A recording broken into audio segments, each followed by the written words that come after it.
The following podcast is a W2M Network original production.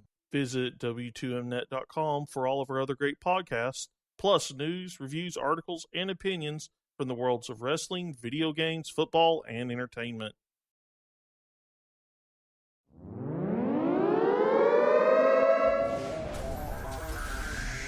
Wrestling to the Max, Monday Night Raw, Review.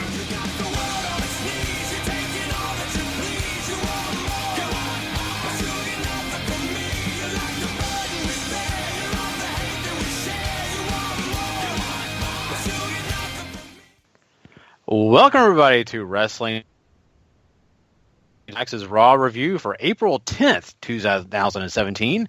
And we are brought to you by the W2Mnet.com. That's right, the place where you got not only to find our reviews podcast-wise, but also go find great written content as well. Plus, don't forget to go subscribe to Wrestling to the Max because you'll get all the reviews we do, plus episodes 1 and 2 of our normal W2M show. So there you go, guys. We want to thank you for once again joining us tonight. I'm Gary Vaughan. Of course, with me is Mr. Sean Garmer. What's up? And Skype has sort of been cutting you out for a couple of times, so. Here we go. There you go. My internet is proving to be bad. And Mr. Paul Leazar. Heyo. And thank God you don't have to listen to me if my internet's cutting out too much. Sean, lead us down the road of Monday Night Raw and this shakeup we got going on. So yes, this was the Superstar Shakeup edition of Raw. If you didn't know, they sure let you know about 30 million times. So if you're watching this back later, just don't play the drinking game where you take a drink every time you hear that, because you'll get drunk by probably about the first hour, if less than that. So just wanted to make that point. Be careful. Yeah, so they start off with, of course, they let you know that there's been negotiations going on. They don't really tell you exactly what that means. You assume that means trades if you've been sort of reading on the internet. Even WWE.com sort of made it known that these are trades and deals. It's not a draft. But the problem was that these negotiations make it seem like it's almost like a draft instead of a trade, because they don't just openly go, hey, I just feel like these should have been more transparent from the beginning. Both Daniel Bryan and Kurt Angle are doing trades. You're going to see the Raw end of the trade tonight, and you're going to see the SmackDown end of the trade tomorrow. But because they don't want to be, they think people are stupid, and they're just going to be impressed by having random people show up, instead of just being logical and going, you know what, maybe we need to be transparent and say, you're going to see the SmackDown guys that are coming to Raw tonight, and you'll see the Raw guys that are coming to SmackDown tomorrow, so you'll see the other end of the trade tomorrow.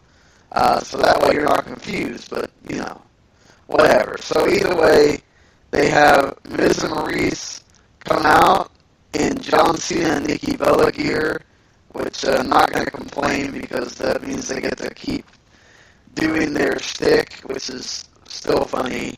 Maurice has the Nikki mannerisms down pretty well. It's funny every time. Oh, John! What? Hollywood didn't want us. So, but basically, Miz and Maurice kind of keep talking until Dean Ambrose's music hits, and he is also now on Raw, the Intercontinental Champion, so we can probably guess who's going to wind up on SmackDown tomorrow. And, hey, that's your opening segment. Dean Ambrose, Miz and Maurice, welcome to Raw. I enjoyed this segment, first of all. I thought Dean was very funny here and all that good stuff. And Miz and Maurice, of course, being Cena and Bella is always hilarious, but I'm a little nervous about the Miz move, just because I think there's so much happening over here. Really, both of these, that they could get lost in the shuffle. And don't give it, Dean needs fresh matchups, and I think this does that for him at the very least. But I'm a little worried about Miz and Maurice sort of not getting as much shine, maybe. But it is a 3-hour show, so maybe it's all for naught. But hopefully he can find his way amongst all of this you know, top of the card shenanigans that usually take over most of the 3 hours. Yeah, this is going to be kind of interesting because of the fact that, you know, we have this whole shakeup going on, and then you got the Miz and Maurice joining over here on Raw and what they've got to offer, which I think they have a lot to offer. I'll have to say I do like them on SmackDown a lot. That's the only kind of sad thing. I think taking them away kind of hurts. Just because I love on Tuesday nights, it's one of the more interesting things that we get a chance to see on SmackDown. So, we don't have the SmackDown side of this, so I can't tell you if it's going to be a real positive or negative having Miz and Maurice leave. But I will say this: they are a great duo, and I think they'll offer Raw a lot. And they could really, honestly, you know, help some of these feuds that really don't have anything special about them. I think they offer a whole lot. So, I think they could really do a lot here. For Raw, if you know SmackDown has something equal going back for them. So yeah, we'll have to see certainly because they moved a piece in every one of the divisions, if not two pieces for some of them. So this is going to be really, really interesting. What happens when we're watching SmackDown tomorrow because.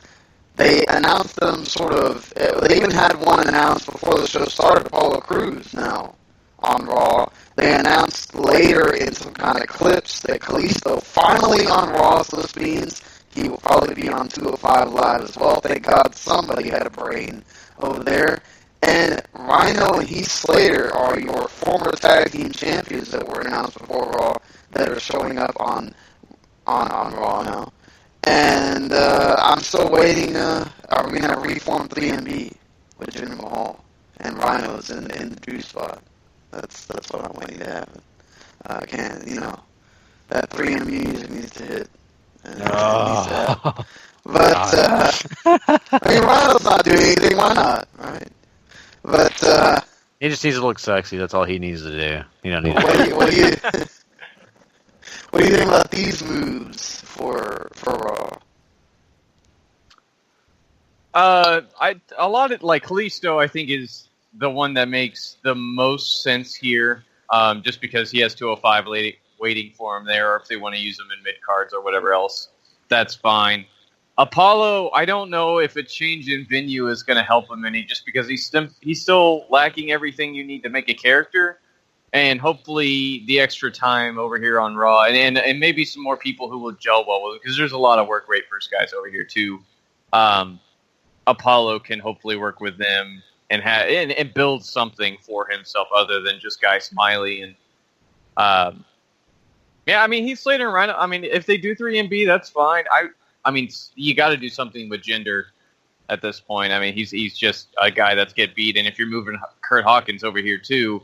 I mean, you don't need two guys to just get beat every week. I don't know. Maybe you do. I'm not in the back. Yeah.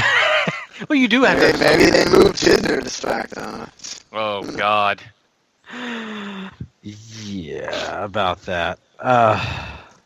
No, I mean, looking at this whole process and the way they're kind of doing this, you've got a new addition. And I think, three of those guys, you just mentioned Kurt Hawkins, and you also talk about, Rhino and Heath Slater. I do like Heath Slater and Rhino a lot. I hope they do. Should just go through the thing of Kurt Hawkins shows up and he gets knocked by Big Show. That's all that Kurt Hawkins does on Raw. Yeah, there you go. No, anyway, I do like the addition of a new tag team that's kind of comical, kind of fresh, to a tag team division that could use something. But they have the Hardys. But we still, like I said, we don't know how SmackDown ends up. So I'm just taking it from this perspective tonight. The Hardys aren't going anywhere. Yeah. I don't think any of the we showed up just recently are moving. But I'll say this: there's a big name that didn't go to Raw tonight, at least, and that's AJ Styles, right? Oh, so I think you, Jesus. Yeah. So that means the club has every opportunity to move on, Gallows and Anderson, to rejoin their buddy over there on SmackDown, which I think. Yeah. I think both those teams on the heel side are probably going to wind up going. I mean, Epico and Primo are a total waste, but as long as Vince feels indebted to Mr. Coloni, they're going to be on that roster. So, yeah. Well, really quickly, guys, is my connection still bad? Because it is, I'm going to No, disconnect. you haven't had a problem since the intro. Okay.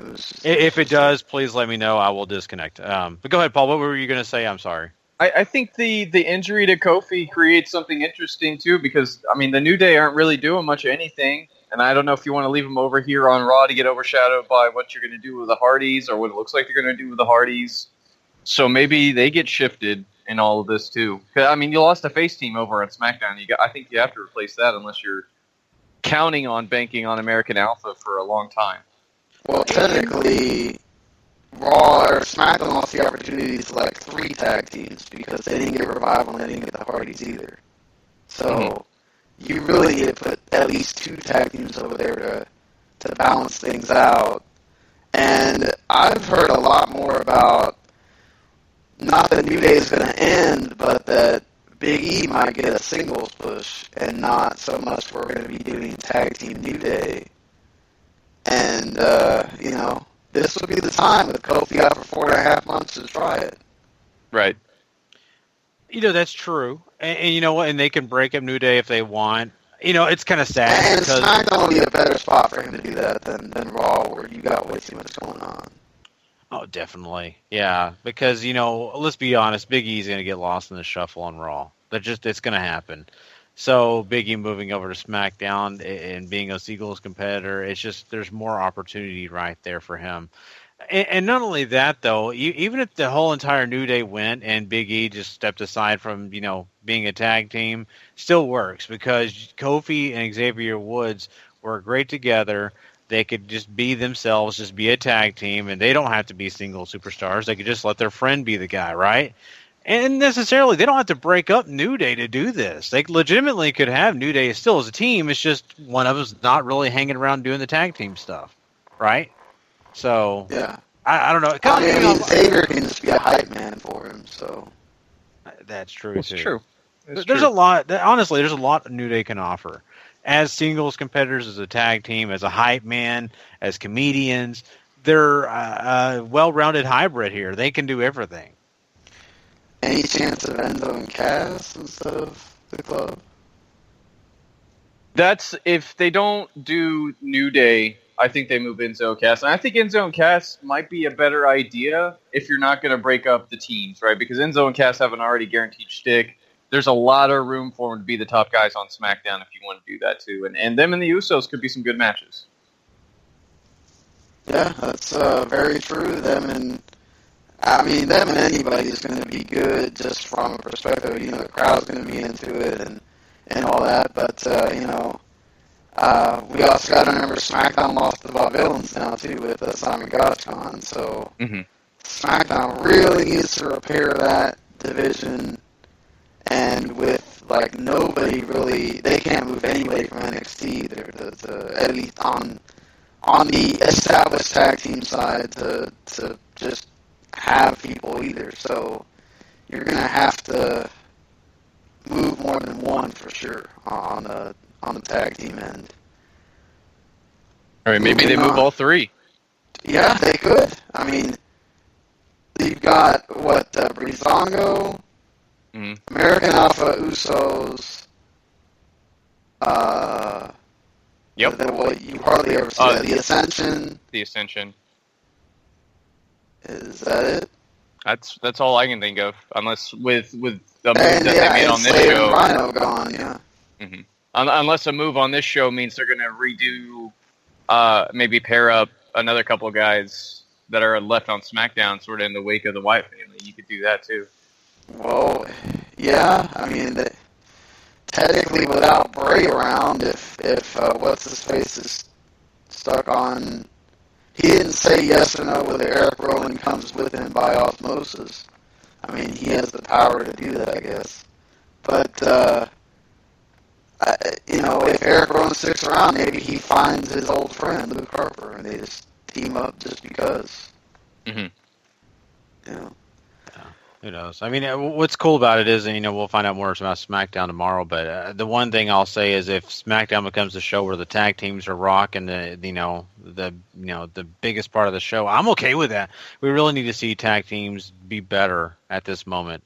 And they have that opportunity if they do move so many teams to SmackDown. Mm-hmm. Yeah, so, some of that is going to be revealed on the SmackDown that we will watch tomorrow. But moving it along, Ms. Maurice, we're in the very next segment with Sami Zayn as he continues to talk to Kurt Angle about, dude, I want to know what's going on. I've got interest in SmackDown. And Kurt Angle does say he does have interest on the SmackDown end. And then The Miz comes in, complains about Dean Ambrose, and then Sami Zayn, says some stuff about Miz, and Kurt Angle just, hey, here's a match I can make. He makes the match set up for later, which, I thought the match was good for what it was. Nothing too special, but I really didn't expect The Miz to lose, considering it's his first night on Raw, to a guy that's kind of been, he wins a little bit here, he loses a little bit here. I don't see what another loss before he obviously goes to. This has got to be one of the most obvious I'm going to SmackDowns there is for Sami Zayn at this point. Why not have Sami Zayn lose before he goes, instead of some of the other guys that you had lose before he goes, which it was a trend, by the way, on this show. Other than Zayn, almost everybody else that we think, or for sure, is probably going to SmackDown lost on this show, which one of them had a storyline reason, the other one just, it was kind of like, okay, whatever, but for what you got here, what do you think? I'm with you. I think Sammy was guaranteed SmackDown since they announced this, and even since there were rumblings, because there's no room for him here. Like, they have, the top of the card is so busy with each other that Sammy's just sort of on the outside looking in, and you're wasting a great babyface run for him. And with how cleared out, I think they sort of made the mid-card from SmackDown look at the end of this show, Sammy's got a wide open spot to break into the main event over there. So I think this is a way to sort of prime him for success. He beats Miz, who was sort of in that same situation almost at times over on SmackDown. So it's almost like a passing of the torch. I don't know if this is great booking to not have Sammy, get the strong loss that he usually gets in these matches, but maybe it's just look at this tantalizing piece that's going to be over on SmackDown now. You could have just had Maurice cause a DQ or something, even. I mean, you didn't have to have either one of them win if you didn't want that, but just, I don't know. Yeah.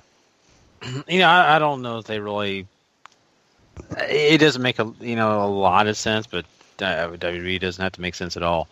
I think, they were just playing that whole game of, hey, I think what it is WWE thinks that nobody's going to care because they're doing all this moving around and stuff. I was just about to say that, too. Yeah. That's what I'm saying. It doesn't have to make sense. It really doesn't. I mean, they have their reasons, and they're just going to go with it. And until the shakeup actually ends, this is all just fodder, right?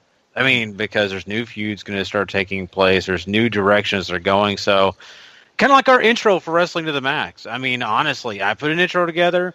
It's kind of fodder until we get the shakeup where I can actually do a good job at it and know who's going where, right? So it's kind of the same what they're doing here. And the interesting thing is a lot of this is going to affect the next pay-per-view because some of these guys are going to be on the other show, but they're still appearing on that pay-per-view because those matches were signed before they moved. So, interesting what's happening here, especially with somebody we'll talk, I already mentioned him once, but somebody we'll talk about a little bit later. Speaking of Big E and Xavier Woods, they came out with a blow-up doll of their injured brother, Kofi Kingston. This is not PG, Big E. Why are you coming out with a blow-up doll? They just keep making references to the sex thing. But, I guess do what you can, right? So, they revealed that Kofi Kingston's out about 4.5 months with his injury, which they try to make it about the Revival injuring them, or injuring Kofi, but obviously, he was injured previous to this.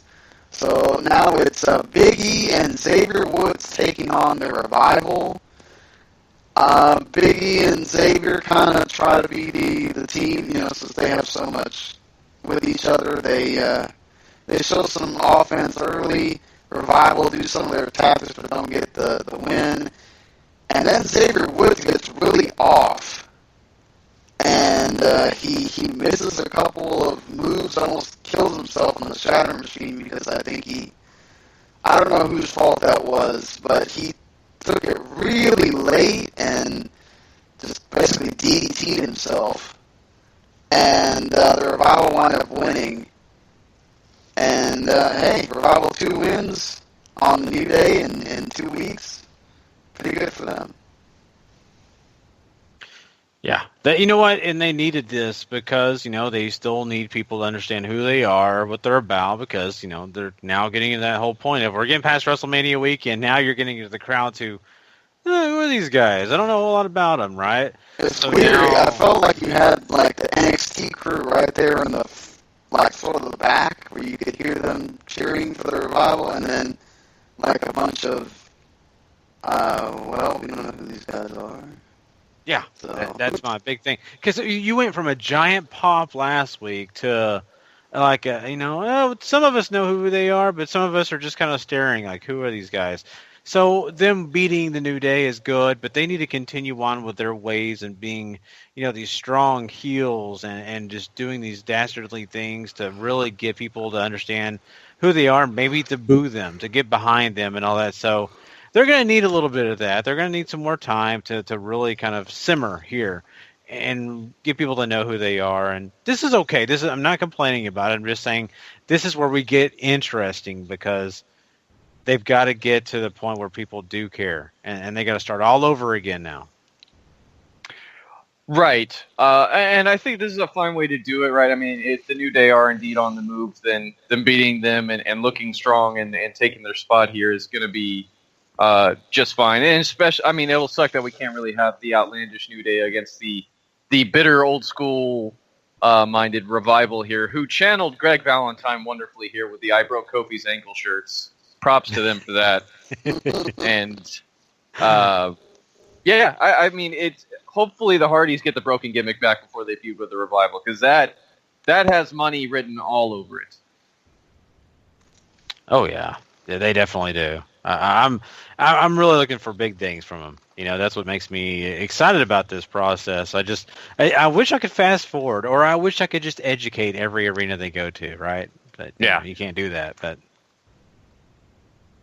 you can dream about it, though. I try. I'm still trying to get over David Arquette not working well. So. Oh God.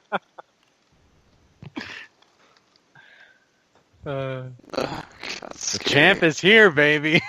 No. People want to forget that. You keep reminding everyone about that damn David Arquette winning the stupid WCW title. We're just going to go through this every time now. So, speaking of, changing things around, changing his attitude, you could say, certainly not Neville, because he's Mr. Salty. He's just always pissed about something. That dude, he needs, I don't know. No, will you not get any action? Is that your problem? I don't know what it is, but peasants aren't paying their taxes on time. That's the problem. That's what it is. He wants his money, damn it. He does. So either way, he comes in and sort of talks to TJ Perkins about, hey, look, you're never going to get a shot at this title because you're a joke. And since 205 Live, you've been given so many opportunities. Now Aries has been getting these opportunities, and, hey, you need to do something here. So TJ Perkins, seeds have been planted. Let's see if anything happens. He had this about 4-minute match with Austin Aries, which was, it was fine. You get a distraction because, hey, why not, right? Neville acts like he's going to go to the ring, and then Aries gets rolled up, which, why is your challenger losing? Well, we find out that TJ Perkins, well, he's a heel now because he attacks Aries and knocks him out with a detonation kick. Seems like we got a lot of time from here to payback. Triple threat, anybody? I hope this is what it smells like, because it makes no sense why you have Aries lose here, but all I know is Perkins better have this badass boss battle Mega Man theme next week. I doubt we'll get it that quickly, but we can keep on hoping, I guess, because that would be really awesome. But I'm trying to find a spot for TJ in the heel pecking order, right? Because you have Kendrick and Neville, who are already both wonderfully great, over the top, better than you guys, and that's how I imagine TJ is going to be here. In that, I mean, I'm the guy around here as the first champion. I have all these other accolades with me that, have suddenly done nothing for me. And, I mean, short of maybe pairing him and Gulak up and sort of a catch point reunion of the problem isn't us, it's the fans, I'm struggling to find a place for him in all this.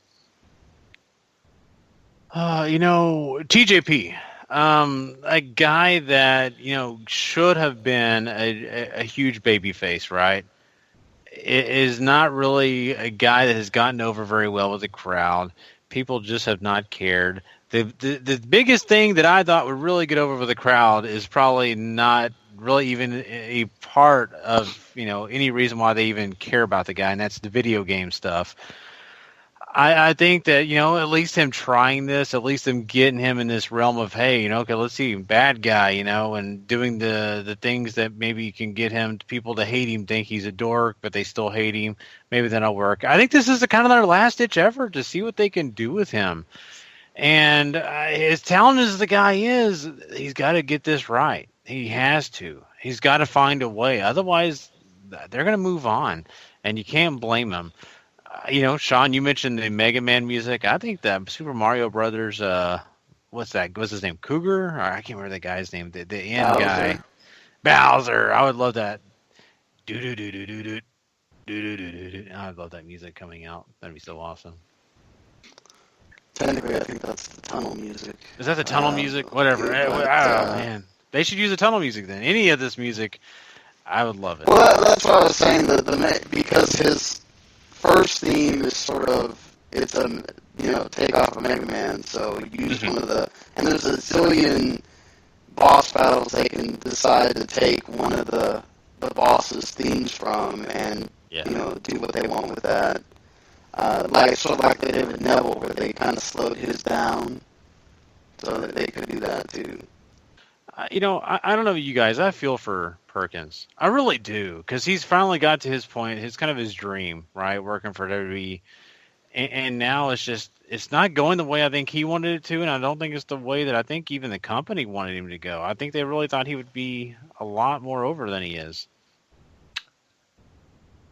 I think TJ was always going to be a tough sell character-wise, because that's never been something he's had to work at or really get good at it, because they've either packaged, like Evolve or TNA has either packaged a gimmick around him to where he doesn't have to talk, or they've packaged somebody with him so that they can do the talking, and he can just do what he does best, and that's just, wrestle you out of your socks. And he can do that very well, and there's sort of, now he's having to try to play catch-up, I think, on the character end. But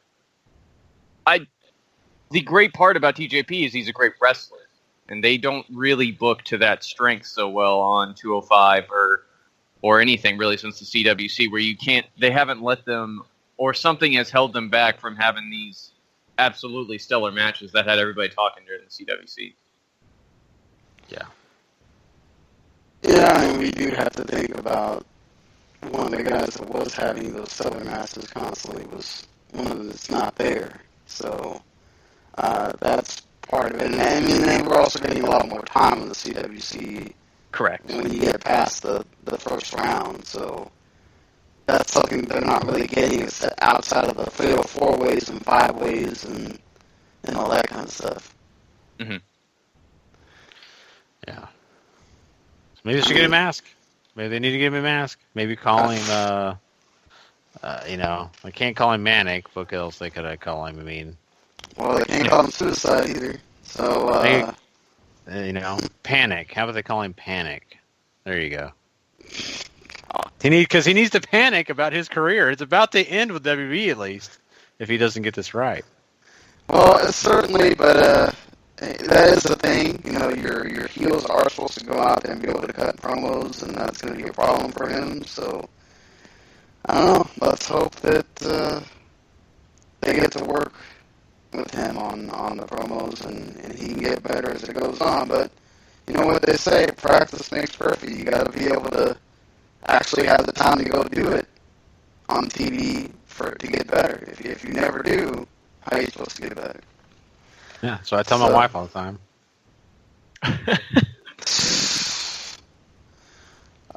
Yeah, sure. God bless you, Gary. You're the best.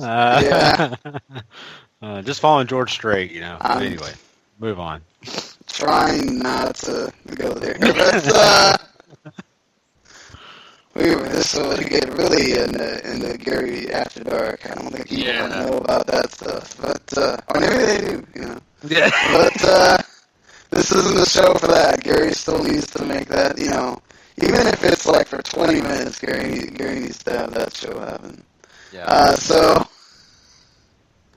maybe if some of you go and if you join the W10 Facebook group and post in there that you want Gary After Dark, or tweet me at W10 Sean and tell me you want Gary After Dark, we can see about making it happen.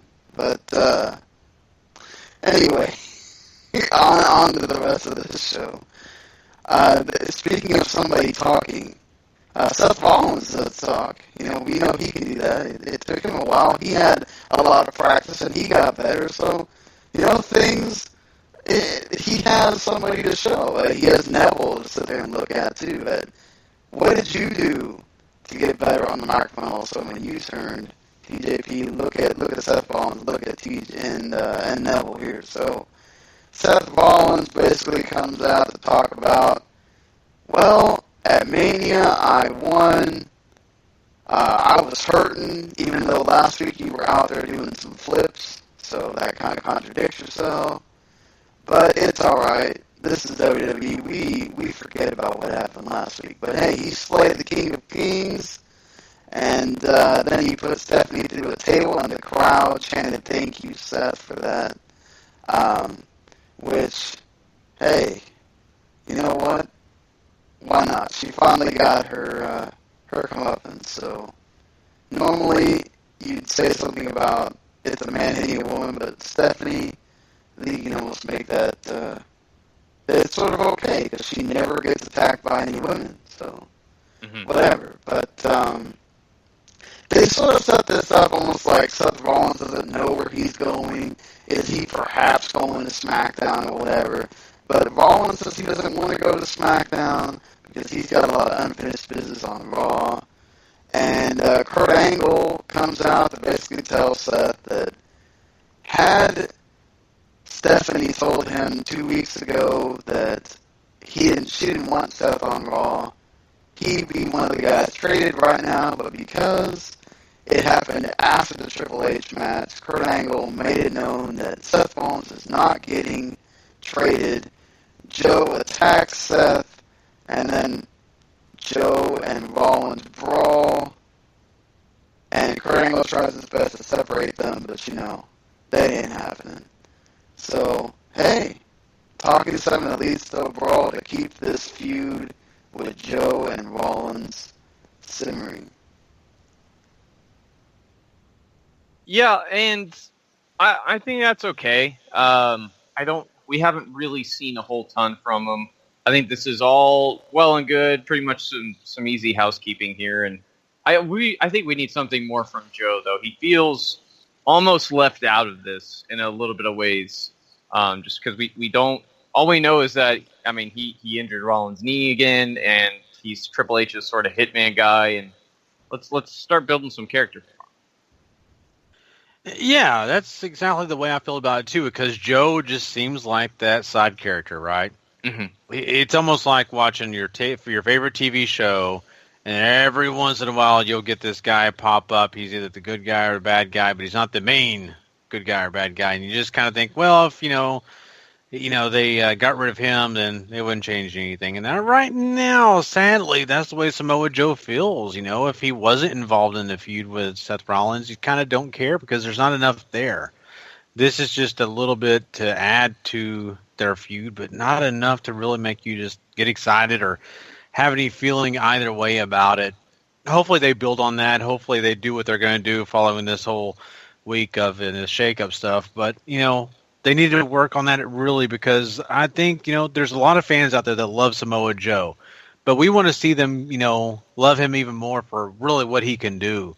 And I know this guy has a lot to offer. Hopefully after all this thing goes down with the roster mix-ups, they let him go and just pull the throttle and just go with it. Yeah, it's one of these things, right, where I think Joe this is kind of a segment just to let you know that this feud, that they're continuing Joe and Rollins, and now that we know that that's set, I think we are going to get more from Joe. They wanted to let people know, I'm finally past Triple H. Stephanie's not going to be back for a while, so we don't have to worry about her. But I still got to deal with Joe, and I'm not forgetting about that. Because it almost seemed like he was going to forget about it, and right. That was good. Yeah, you're exactly right on that. And the one thing I do want to say is, over the past 2-3 weeks, we've been complaining, or at least I have for sure, about Braun Strowman backing out of things, backing away from even Undertaker and especially Roman Reigns. I didn't like that. In this case, it's a completely different story. Why? Because, once again, this isn't very strong yet. And not only that, Samoa Joe's got a different point of view on this. Braun Strowman's never been accused of being the most cerebral. Now, he kind of is in a way, but not completely, right? I think Samoa Joe's kind of after what Triple H was, and he's a little bit more smarter, and he thinks about things, and so we understand him to be that way. That's why he backs off. So that's the reason you don't hear me on tonight complaining about him backing away. That's my main point. That's fair. No problem with that. I totally understand your point. You make sense. And we continue things as we're almost, I think, halfway through the show here, and we are close to getting another reveal, even though before then you have a women's segment that sort of lets you know who's going to SmackDown on the women's side, especially later once we get somebody else showing up. But Nia Jax taking on Charlotte. This is based off of last week when, Charlotte got pissed at Nia, and Nia knocked Charlotte down. This was what it was for a 6-minute match. I thought it was decent. Charlotte almost kills Nia Jax with a moonsault to the outside that turned into a Pele. She kicked Nia in the head on the turn down and led people to think that she might be concussed or something. But she got up and almost looked like Charlotte was going to win. Nia kicked out of the natural selection even, and Nia hits that Samoan drop and wins. So big win for Nia. They've been talking about this losing streak for Charlotte, and almost sort of like they're not saying they're turning her, but they wanted you to have sympathy for her, so this is a bit weird. Yeah, it definitely is weird, right? I don't know really what I want to say about this because I think they're doing the right thing, especially if they want Nia Jax to be believable as this monster, right? Like the women's version of Braun Strowman. And they're doing a good job of it, obviously. I mean, she's going through everybody. Because later when they have this song where Sasha comes out and basically says, hey, Bayley had a big moment at WrestleMania, and I'm going to introduce her. And then Sasha is going to challenge Bayley for the title, but Alexa Bliss comes out and makes fun of them for their how would you, sister love, I guess. They don't have a cis man, so sister love, I guess, is what you call it. And, Bliss sort of makes fun of them and says she's going to take over the division. But wait, Mickie James is also here. I think they were expecting the crowd to kind of go nuts for her, and they went more nuts for Alexa Bliss than they did Mickie James. That tells you a lot right there.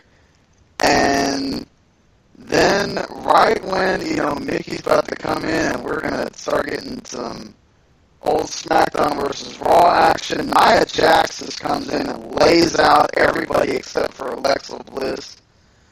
And don't know if that means that there's any kind of cahoots going on. But first of all, I want to say Alexa Bliss and Nia Jax together would be absolute magic. So that needs to happen at some point. But yes, like you were saying, Gary, based on this segment, the win for Nia. Nia's looking really, really strong and putting herself out there to challenge Bayley. Yeah. I'm really curious what you guys have to say about this overall for several reasons, but it's because of what, Nia Jax does here, looking really, really strong. And then you, of course, like you said, Alexa Bliss coming in, looking really strong as well. Being the last two standing, right? They are getting I guess you would say, a leg up in a way, and that's a really positive thing if you ask me. I think the rest of them have the opportunity to do that on their own. I think they already have lots of fan support behind them, and so that's a really positive thing. And maybe they don't need that, but I think it's also a big deal to have heels that you have a major role in, that they are needing to be chased, right? Everybody else has to chase them to beat them down. And that's a good thing. It's a really positive thing. I think that overall, I like this, man. I really did. I think everybody looked really good in this. And, sure, Charlotte didn't have the opportunity. You had Bayley not really come out of this, or Sasha looked great. But once again, they don't need these wins to showcase, because we have a lot of backstory on them. But not only that, I think in the future they are going to get theirs. So I kind of walked away with this happy we kind of established some big heels here. Well, I was okay with the Charlotte loss because they were sort of building a storyline around that. Now, how they transfer that when she goes to SmackDown is going to be interesting, especially considering you just lost your big heel on SmackDown, and now it was weird because they were sort of in some kind of transition thing with Charlotte. So, the heel side takes a hit, certainly, over there. But before we get out of the women's thing, Dana Brooke was reading a Be Your Own Protege book. Mm-hmm. And Emma comes in and kind of, wants to get the band back together. And Dana's like, hold on, that was last year. That's so 2016, Emma. Well, Gary's not going to say the joke, so. It's so, I don't know what year it was for Emma to be taking something, but Dana tells Emma, forget it, I'm not going to be anybody's protege. I don't care whether it's you or Charlotte. She's going to stand by herself. So this also opens the door for, if you want to stand by yourself, go to SmackDown, or maybe you get both the proteges away from Dana Brooke by moving them both to SmackDown and moving Emma and Charlotte over, since you took one heel and one face away from SmackDown's women's division. Mm-hmm. But what do you think about this? Charlotte's obvious. I think that's totally obvious that she's going, but you think it's Dana or you think it's Emma? Or I mean, Charlotte, you're right. Clearly moving. I think the loss to Nia was sort of the passing of the torch, and you can do whatever with her on SmackDown, whether you want to keep the losing story going or whether you want her to suddenly, people on Raw know Charlotte backwards and forwards because they've seen her so many times and it's a whole new game on SmackDown, whatever you want to do. And then bringing over Mickie and Alexa over, I think is fine. there's a lot to do there too. I expect like Bailey and Mickey would be a really fun match because, especially if Mickey goes heel again or something like that, she's been in Bailey's shoes before as the lovable babyface, and there's a lot of I've been there, you're going there, let's tell that story, and that could be really fun. Yeah, Bailey was sort of marking out for the entrance too. Yeah. I think you move Emma though. They need another stronger heel over there, and they don't have a ton of faces to work with on Raw. So I think, especially if the idea is still that they're super behind Dana on making her into something big as a babyface, I think there's a lot more to work with for her on Raw, personally. But I mean, either way, I think probably is obviously it's one of the two. Maybe it's just personal preference of why I think it should be Emma, but. No, I and I think Emma going to SmackDown would be a steal. So, the pun wasn't. I really want her to. God, never gonna let her live that down. Yeah. But you might have forgotten until you brought it up, Sean. Come on. Yeah, honestly, you brought it up, so that's all right. But whatever. Gary reminds us about stupid David Arquette. There's no way Gary forgets about that incident. So maybe he just really likes Ready to Rumble. We don't know. Hey, it's a classic, man. It's Oscar award deserving. But I will say this too, and I definitely want to hear your take on this, Sean. But since Paul, you brought it up about Dana Brooke, I think with being a face and them trying to get her to where they want her, I think Raw's perfect only because of the fact they could take their time. Mm-hmm. There's no rush at all, because it's a 3-hour show. They've got other people that they can put in that place until she's ready, and I think that's a positive thing. So that's all I wanted to say about it. Fair enough. I really like Emma going over to SmackDown. Gives her some fresh opponents. She could probably really develop that character over there. She's going to get time to talk on Talking Smack, which seems to do wonders for a lot of people. So I would really want her to go over there and get that if that's the case. I just don't. Look, it can help Dana too. I'm not going to, obviously, but I think, again, it makes sense from the perspective of get both of Dana's, teachers away from her so she can really stand on her own. She's going to stick out like a sore thumb with all the other women on that Raw side now, with her being the greenest of them all as far as ring work and everything. But we'll have to see how this goes, because her character is really built on being a heel, so how she's going to go to this character as a face it's a progression that we'll have to see how that goes. I should have mentioned Finn Balor squashed Jinder Mahal. That's all we really need to say about that. I don't think we need to just go on this long conversation about it. You don't want to talk about the video package that they had him do and all that? That's his WWE 24 that we're going to see later. It's not. Yeah, so the only reason I wanted to bring that up at all, it's kind of funny because it necessarily was the best video package I've seen them do. But what's interesting here is we kind of had a Finn Balor that was a little bit more serious. It's just the way he kind of looked. And so I don't want to spend 45 minutes talking about Finn Balor and his squash. I just want to say I did notice the serious look on his face, the way he was reacting. It was very interesting to me.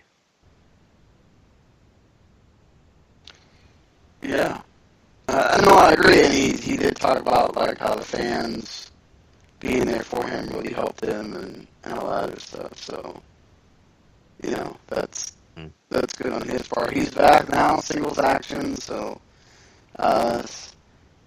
we thought that's all the 7 was going to be, but on the Titantron appears Bray Wyatt, of all people, to let you know that he is now a member of the Raw roster and that he is watching Finn Balor. So be aware, Finn Balor, but the Demon versus Creepy Bray, I'm all for that. That is going to be amazing. And Also, you have this really interesting possibility here of Bray Wyatt is known to take people into his family and do crazy things. Whenever this lawsuit gets settled between the Hardys and TNA and WWE, well, you could use Bray Wyatt as a conduit to bring out the broken gimmick. So, I think you get a 2-for-1 eventually here. Sean, don't tease me. Don't tease me about They it. have to make it work in some way. He can't just walk in one night on Raw and all of a sudden be broken. There's got to be some kind of... Oh, I 100% agree. And right now, sure, the matchup with Valor and this guy that once was creepy, now that they've kind of made him look like a Halloween instead of like, an actual scary thing. Hopefully Bray Wyatt will get back to that point, and I think it would be amazing if they could bring him and make him do something as important as the Hardys becoming broken because of him. Then that will give Bray a little bit more oomph, and then it'll also give us back the broken Hardys. I would love it. I hope it happens. But yeah, I mean, honestly, it's sad, guys. I've loved Bray Wyatt for so long. When I saw last SmackDown, it was almost like the final straw. It was like all my dreams were gone.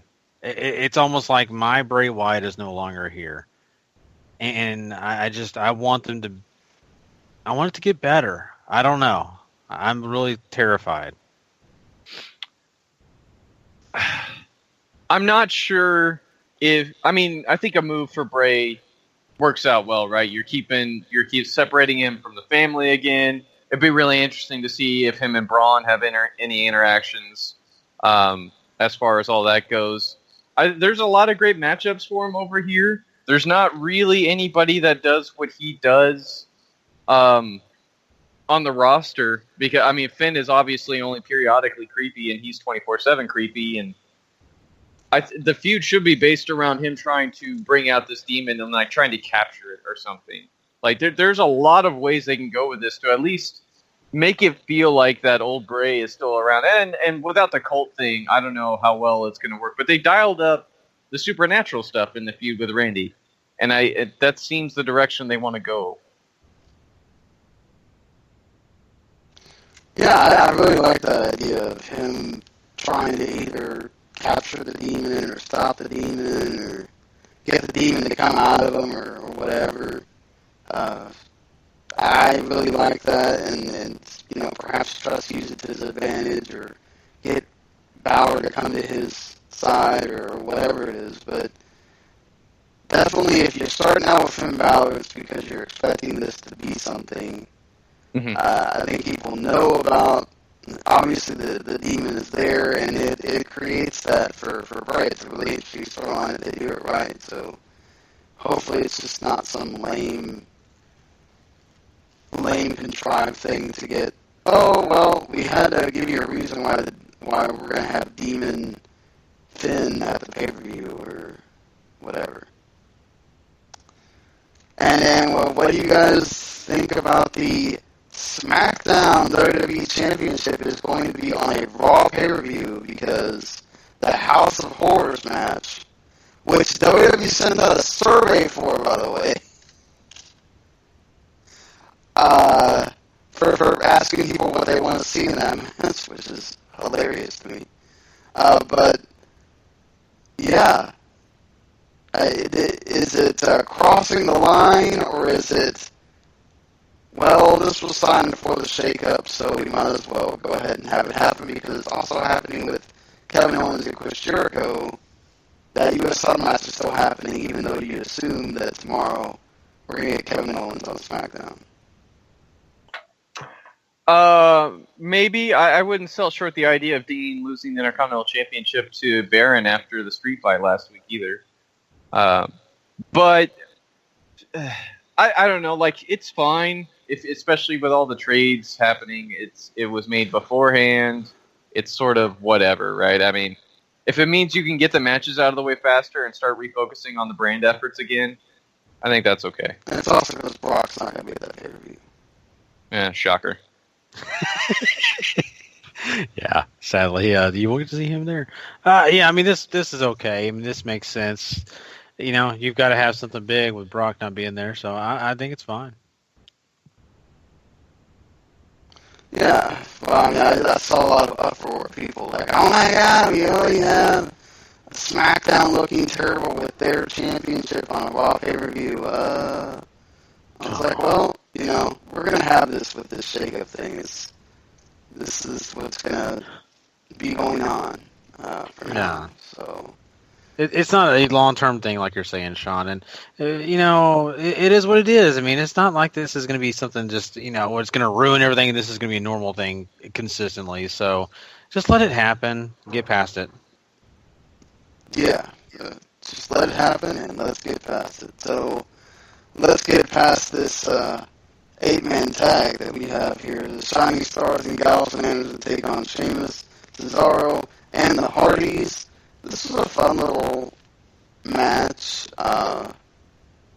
The faces looked really good against, some teams that WWE really hasn't done a good job of doing much with them, even though Gallows and Anderson were champions.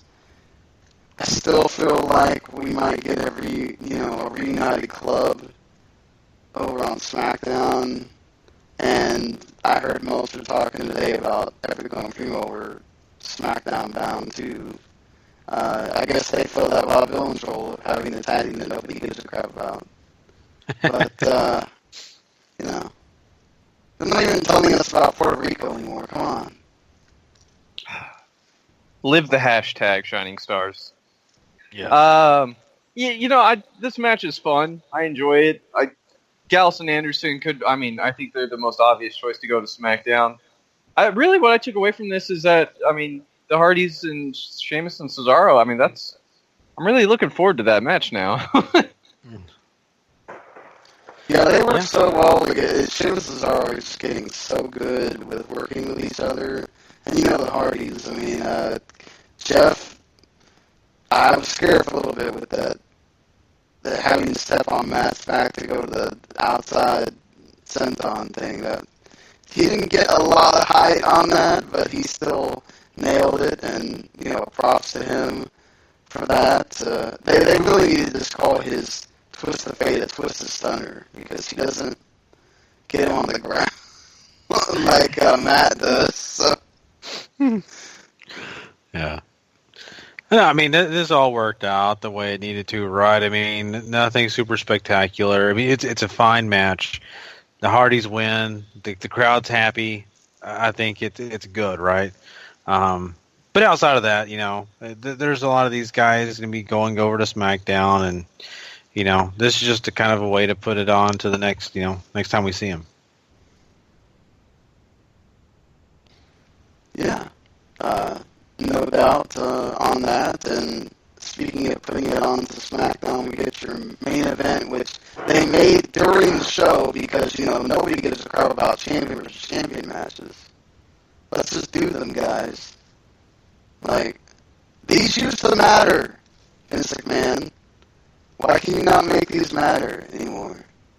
Oh, that's right. Whatever. Ambrose wins because, hey, he's the guy coming on Raw, and Kevin Owens is probably not. So, yeah, let's just have him lose. And after that, Jericho comes in and hits Owens with a code breaker. Owens did cut a promo earlier where he made, he sort of said, well, I put Jericho out. He's not going to be here. Jericho shows up anyway. And he also sort of said, well, I'm not worried about the Superstar Shakeup at all. Why don't you ask Chris Jericho? Maybe he kind of flees to SmackDown. Well, wouldn't it be just like Kevin Owens after Jericho shows up? Well, Kevin Owens has to go in and get a trade for himself to go to SmackDown so he can get away from Jericho. Mm-hmm. Hey, it makes all the sense in the world, doesn't it? That's exactly what Kevin Owens is all about, saying a lot, talking all the smack in the world, but yet, kind of ducking away, avoiding the issue. So I think that would make a lot of sense, and I don't think I'd have a problem with it. I mean, Kevin Owens can definitely add a lot to SmackDown. I'm really kind of excited about that. Yeah, I mean, there's a lot of stuff going on SmackDown that would be great for Kevin Owens too. But if you're moving Sammy, do you want to keep those guys together? I mean, there's a lot of, I think there's a lot of, I don't want to say problems. There's a lot of feud overload if you move Kevin, I think, to SmackDown. I mean, you could say the same about Dean though too. I mean, The Miz and him have feuded a bunch, and I mean, Dean's still Intercontinental Champion and all that stuff. So, and you had the whole Shield thing. You know, everybody's going to say, "Oh, the Shield could get back together." You know, things like that. That's very true. So I mean, maybe they do, and it's not like I'll never complain about Kevin Owens and Sami Zayn, but you know, I do worry that WWE being them, they will do that match to death to where nobody will care, even though they're going to be great every time. Mm-hmm. Oh yeah, I totally agree on that. That's kind of worrisome. So we can't leave this show without talking about possibly one of the best segments on Raw in a while, and somehow outdid the segment that a lot of people were talking about last week, involving one Roman Reigns.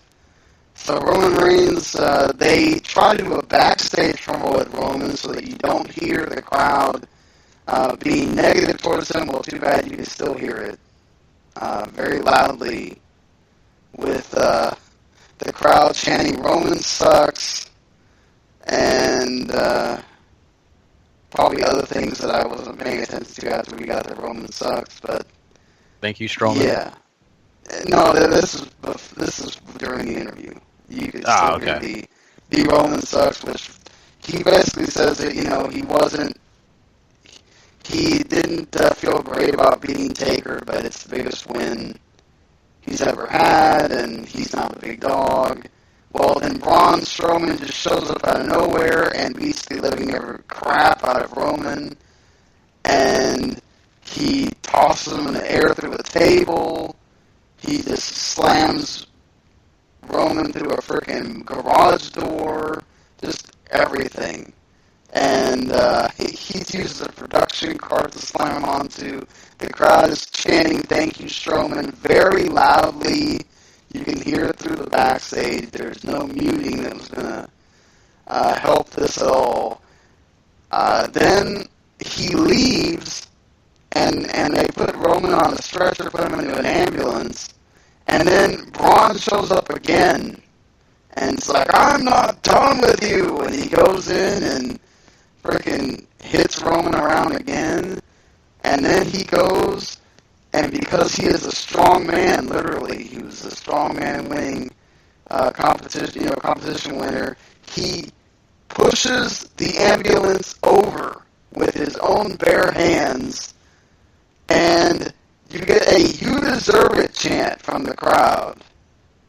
And at this point, apparently, there was a thing going around with somebody was at Raw, and there was a family of 3 kids and their parents sitting next to him. They left because between the crowd chanting "You deserve it" at Roman for basically dying, or it seemed like, and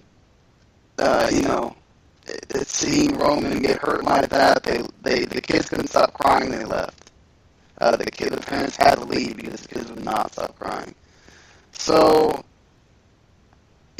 this is absolutely nuts, because if your idea is to try to get Braun Strowman to be the biggest heel in the company, you absolutely did the exact opposite here.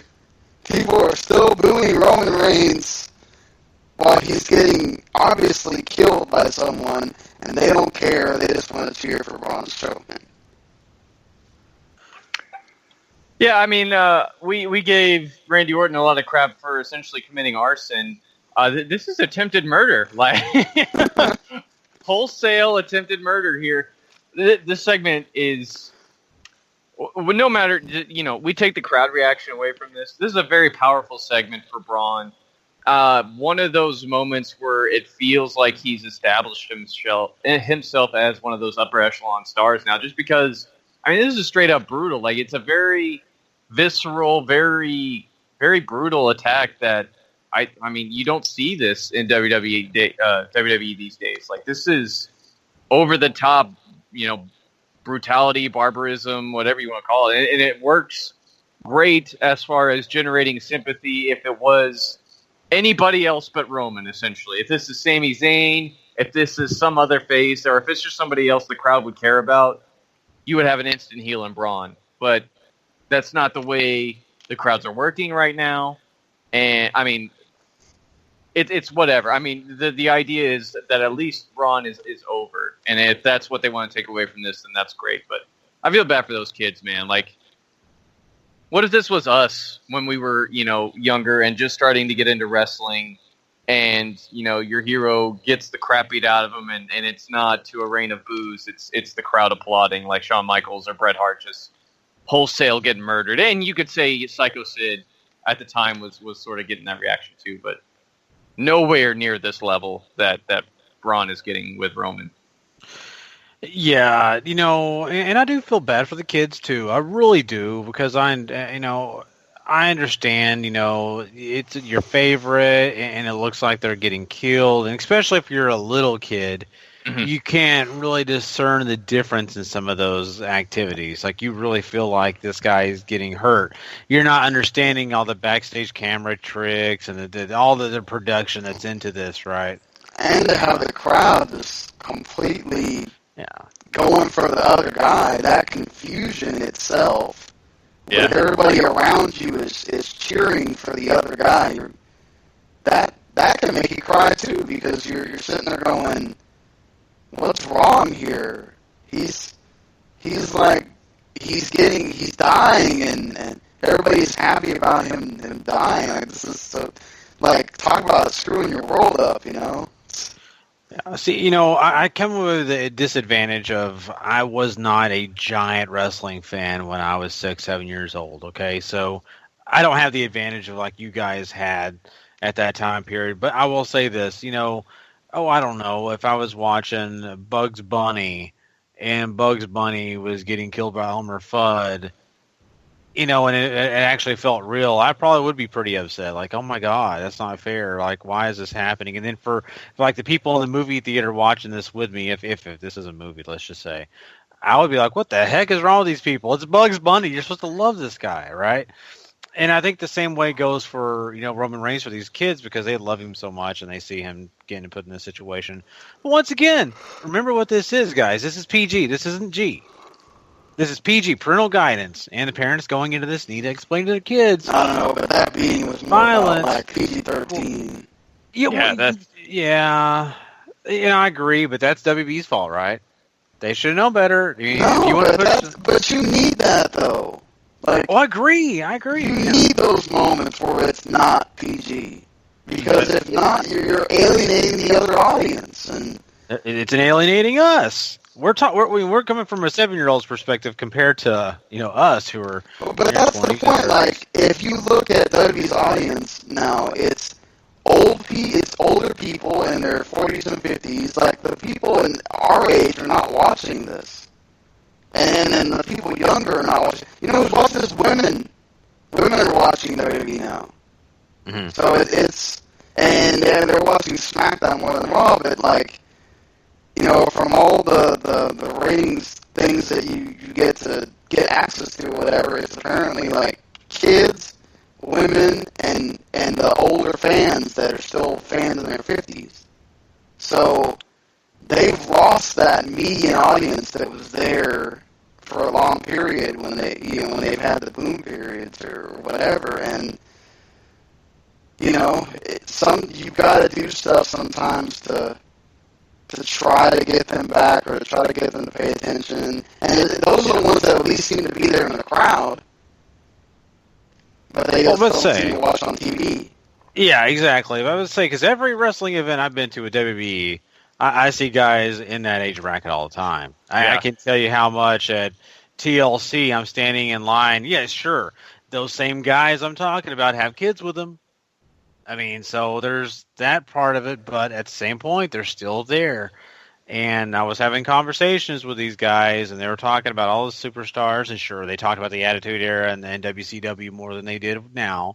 But still, they were talking about wrestling. So it's weird. But you're completely right, Sean. This needed to happen. I know it upsets kids, but, for the other audience, you've got to have these type of things. But not only that, for Braun Strowman, I really felt like he kind of has taken a step back, especially doing this whole backing away thing. I kind of felt like, man, you're taking away what was his strongest point, in that he's a big bad mofo that no one wants to mess with because he just comes out, kills you, leaves. And they were kind of slipping away from that. With this now, though, it reincorporates all that. In fact, it makes it even more now because of the violence you saw Braun Strowman take out tonight on Roman Reigns. Picking up a freaking, huge ambulance. That's empowerment right there. That shows you this guy is no one to mess with. And I'll also say this, watching this, I said, okay, WB only lets you do the whole run-in twice, right? They'll let you beat him up first, and then you come back and you beat him up again. I think he came back 4 times, and I thought, oh, they're definitely done now.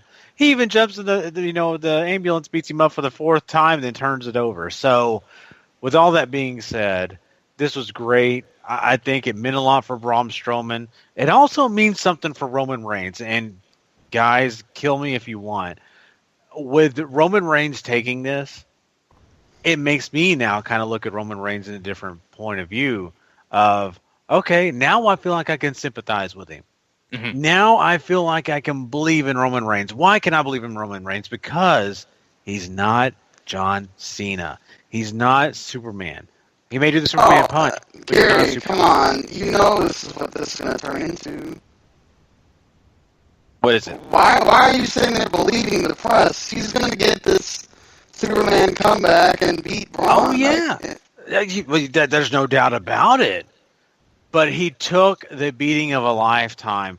Now you're getting the reason for him to come back. It's not just the fact that, oh, he got thrown into the barricade. Now he deserves to come back and act like he's a hero. No, this is him getting basically almost killed, and now he comes back, and it's not so torturous, Sean, is what I'm saying. It's not that I'm eating WWE's candy. It's the fact that I'm saying to myself, he took that beating, he kind of deserves a comeback. Now, do I want him to win? No, but if he does, I'm less sad about it. And to, I guess, sort of add on to that, like you can't do the Cena thing where he goes in, because obviously they have plans for Braun to be something more. And if Roman comes in and gets the big Superman win, then Braun is really losing out on a lot here. So you can't just have Roman come back and suddenly everything is, he's just unstoppable, right? I mean, he's got to look extremely human in all of this. We'll have to see, because, they already had Braun walk away from Brock Lesnar. Whenever they want to, depending on who it is, Braun will either look strong or not. And we've seen him have matches with Roman, and, Roman had to do a lot to get him down, but he beat him. So it's not like this hasn't already happened, and they'll be having another match. But I think we'll get that human side. It's just, I don't know that it matters what you do. People are going to cheer against Roman because they don't want him to take that spot. And that's all that is obvious out of this. Is WWE's trying to do whatever they can, and it's just not happening. And I think also I don't think it's necessarily of whoever's facing Roman too. It's like, I think people just really do like Strowman. Because he was getting reactions, not like this, but he was getting reactions at certain points when he was facing Sami Zayn, too. Of people liking him beating up Sami Zayn and stuff. Mm-hmm. So, yeah. Look, they booked him wonderfully, and it's paying off for them. Mm-hmm. Yeah, you're exactly right. And here's the most impactful thing, and to me, the thing that we're going to have to remember for this guy is he showed his power here. But even if they do what we assume they might do, and eventually, have him get beat down by Roman Reigns, I hope not, but whatever they do, I think that we have to know we just watched an instant classic moment in WWE history, right? You're going to be seeing this on video packages in the next 10 years. You're going to be seeing this on the greatest moments in WWE history. And I think that's cool. They finally brought back one of those moments that, we don't get to see on a normal basis like we did in the Attitude Era. So that's cool. I think it's great. And not only that, Braun Strowman lives in it, right? So his name is always up there. And that's important for him. And to build... What would Roman Reigns say? To build his brand. I think that would be more like a John Cena thing, but but Roman Reigns says it too. It's a corporate thing. They say it, but I'm just saying. Anyway. Just nasty. Yeah. If you want to say that, Matt Hardy's brand or something, then I'm fine with that. At least that's his Twitter handle. Hell, even his baby has the brand. So, apparently Maxwell was talking to some lady friend while they were doing a photo shoot.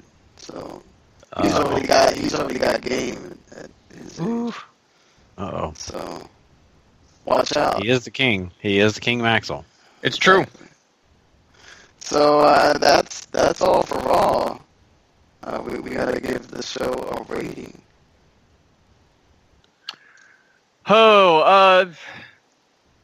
This is really an episode focused around getting, refreshing the brands. There's not a ton of great wrestling, although I did enjoy Kevin Owens and Dean Ambrose in the 8-man tag. Everything else is either just sort of there or really trying to get over the new guys and showing you what the brand is sort of going to look like post Superstar Shakeup.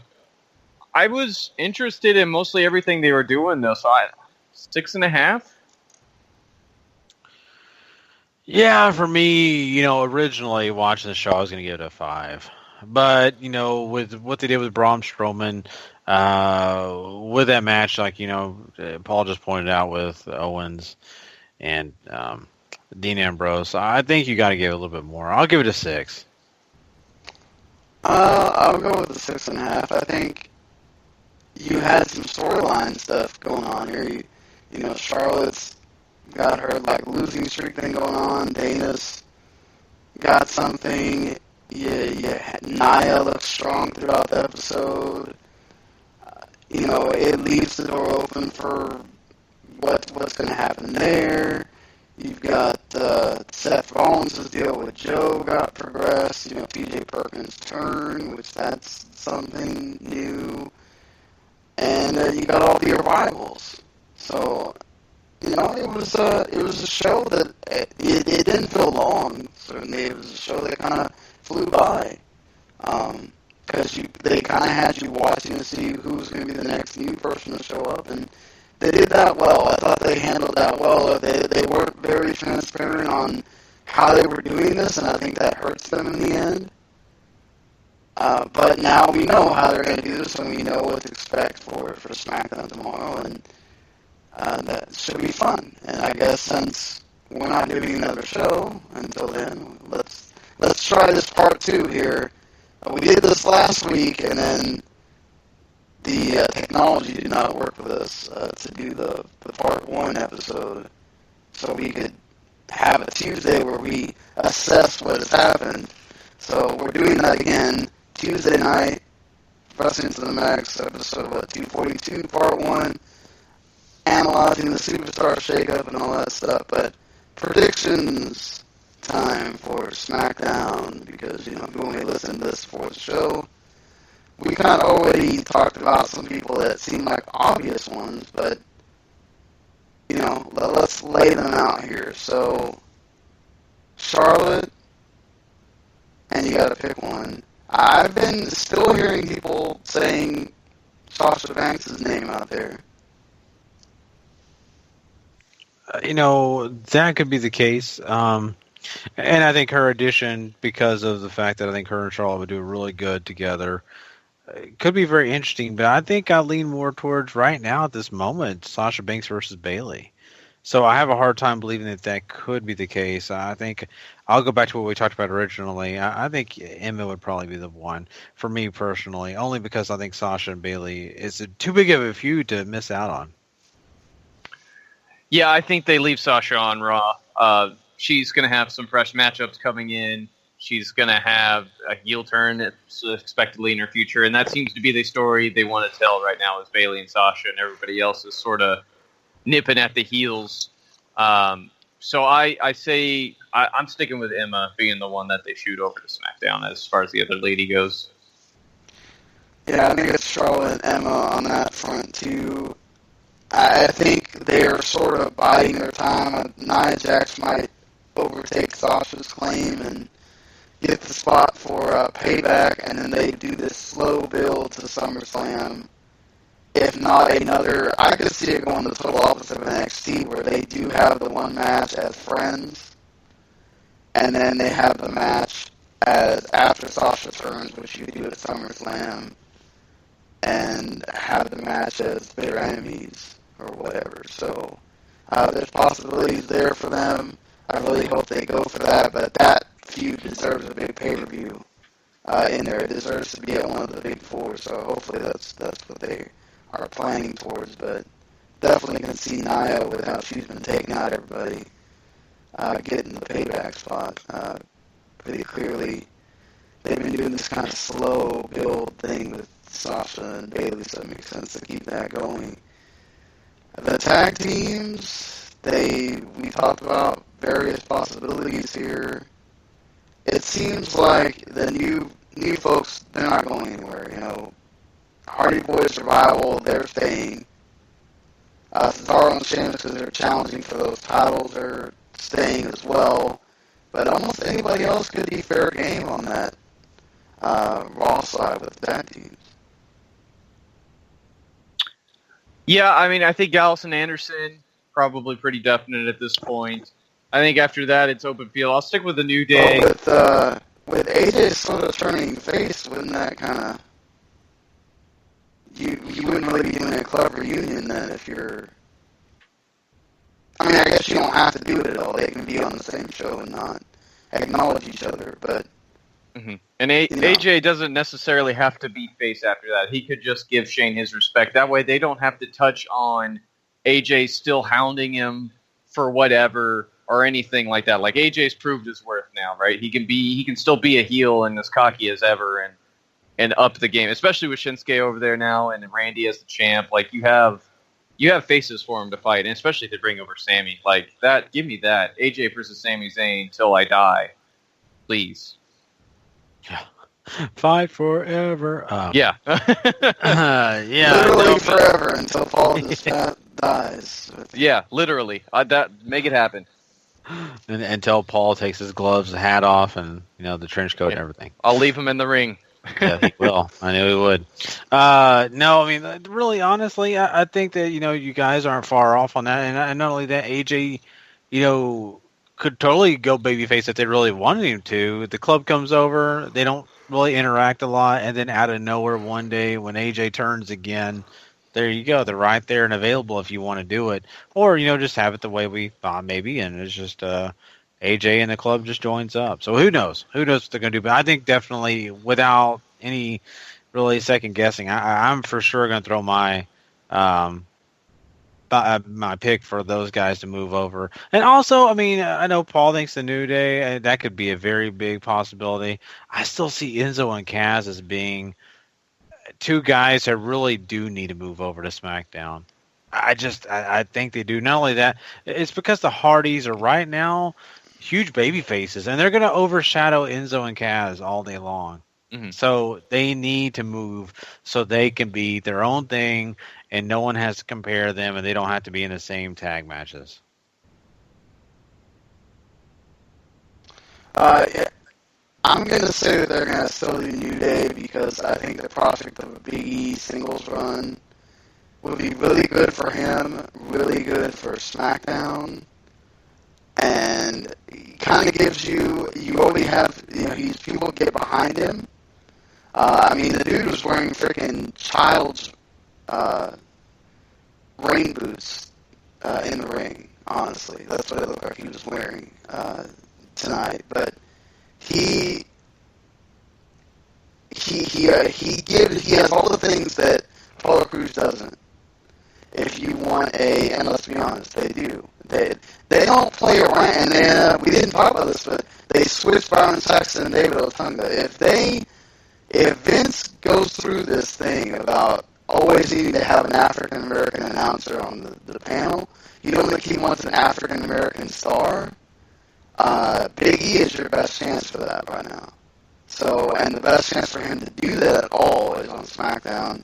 And you have the excuse right now of Kofi being hurt, so you don't have to talk about dissolving New Day. Xavier was going to just go out there and play Francesca and be a hype man. And Big E goes on, has singles matches, and when they want to have tag matches, Xavier was there. So, Xavier was going to do his own thing too. There's nothing that says he can't just be a part of the mid-card or whatever. So, I think you have more there than, like with Xavier, you believe in a little bit more than, say, when Enzo was in a singles match. So, I kind of still think you're going to go with New Day to kind of get them off Raw, get them in a spot where it's SmackDown, you can do the stuff, and, I've always seen reports of there's talk of whenever Paige is going to come back, maybe best not to have them both on the same show, Xavier and her, so only having Xavier and then Big E on SmackDown, Paige still a Raw person as far as we know, unless they reset her because, she's been off TV. But, I definitely think New Day is still going to go, and I think they'll throw in like a Freeman Epico, or I don't know who else is on Raw that they can just throw over there, but wouldn't be surprised if you get 3 teams because they've lost so many teams on SmackDown. Mm-hmm. Very true. And then you get your mid-card guys, and you get you do have to sort of replace one main eventer with Bray Wyatt gone.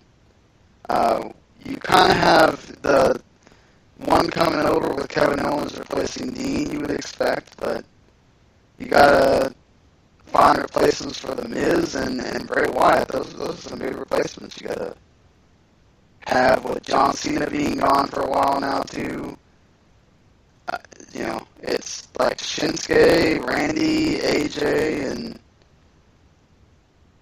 Dolph is still kind of there, but yeah, you got to find those guys on Raw. Baron's still over there too. Yeah.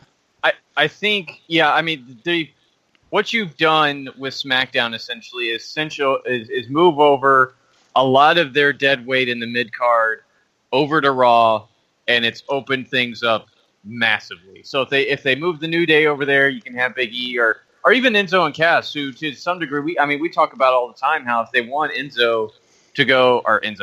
Big Cass to get singles runs every once in a while, there's a mid card wide open for him to do that over there too. The problem here is that Raw also has an insanely underdeveloped undercard too, because they've used the mid-card championship in the main event to sort of help elevate that. So I know Rusev's hurt. I'm sure Rusev is getting moved. Sammy probably also getting moved. And, there's probably 2 or 3 others that are getting moved too. I just, maybe the extra tag team fills that hole. Yeah, I don't know that you really want to announce Rusev. I guess they could do it, just like they did with Kalisto and Paul Crews. You do it as he's there, but you may not see him. Mm-hmm. I'm trying to sit here and go through this roster thing, but yeah, it really is tough. Because the Raw roster has some good mid card guys, but just off the top of your head, you can't really name anybody that's going to be at the level as some of the guys that SmackDown's kind of lost in a way. I think Sami Zayn and Kevin Owens too. Both those guys working over on SmackDown would be a really good deal. Just thinking about it, like someone who would change places with Kalisto. I mean, really, I don't know of anybody super,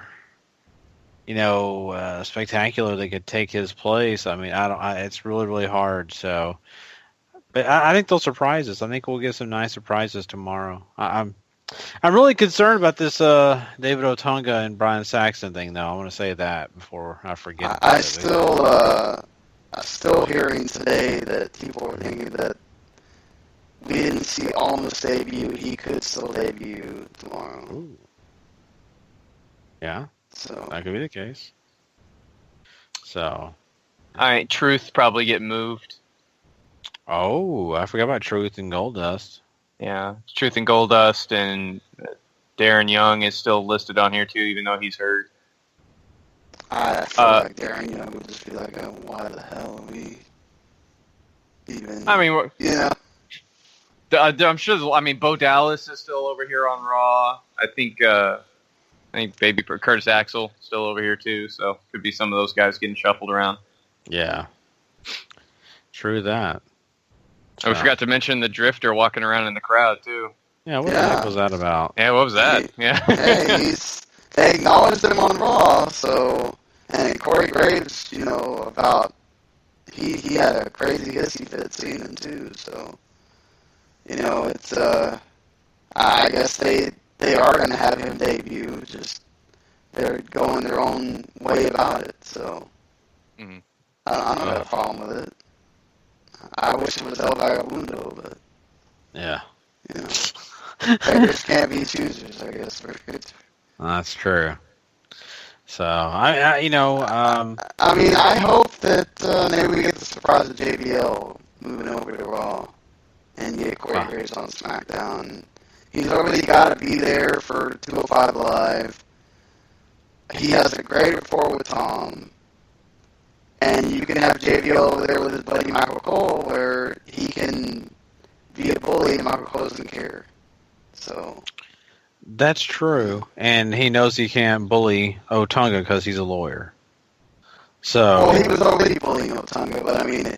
You say enough stuff about his wife, eventually he's going to go off on you. So yeah, but still, I mean, Otunga knows, how far is too far, whereas, Mauro Ranallo didn't really have that choice. I just worry about that with Byron because it's like, oh yeah, the thing with him and Graves is you can tell they're friends, and Graves just kind of says stuff, and it's funny but it never feels like it crosses that line. With JBL, there was times where, and I know they were friends, and supposedly, and it was all in good fun, but there was times where JBL said stuff about Byron, and it was just like, whoa. All right, man.